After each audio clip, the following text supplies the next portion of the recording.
একটু মন দিয়ে শুনুন। এই যে 4 বর্ণের মধ্যে নমশূদ্ররা কোন বর্ণের মধ্যে পড়ে আপনি জানেন? আচ্ছা দেখতে থাকুন, পরে বলছি।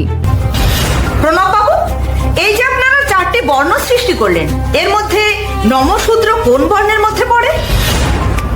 এটা তো আগে ভাবিনি। সব ক্রিয়াকর্ম তো ব্রাহ্মণের মতোই করা হয়। এখন কি মনে হচ্ছে এরা শূদ্র? এটা খুব চিন্তার বিষয়। ক্রিয়াকর্মে তো শূদ্র বলে মনে হচ্ছে না।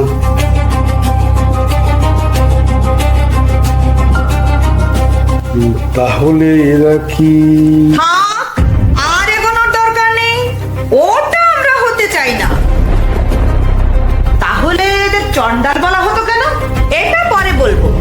আপনার কি মনে হয় এরা যদি সত্যি চণ্ডাল বা শূদ্র হবে, তাহলে এদের ক্রিয়াকর্ম তো শূদ্রদের মতোই হওয়া উচিত ছিল, তাই না? এটাই তো হওয়ার কথা, কিন্তু কিন্তু এই হলো যে এরা মোটেই শূদ্র নয়। তাহলে নমশূদ্র কারা এটা জানা এখন বিশেষ প্রয়োজন। বর্ণ ব্যবস্থায় 4 বর্ণের মধ্যে এরা ব্রাহ্মণের আচার পালন করেন, এতে কোনো সন্দেহ নেই। এদের পূর্বপুরুষ থেকে ব্রাহ্মণের আচার পালন করে আসছেন, যা বর্তমানেও চলমান। তাহলে এরা কারা, কি এদের পরিচয়? অবশ্যই বলবো ধর্মাবতার, তবে আরো কিছু তথ্য সংগ্রহে বাকি আছে।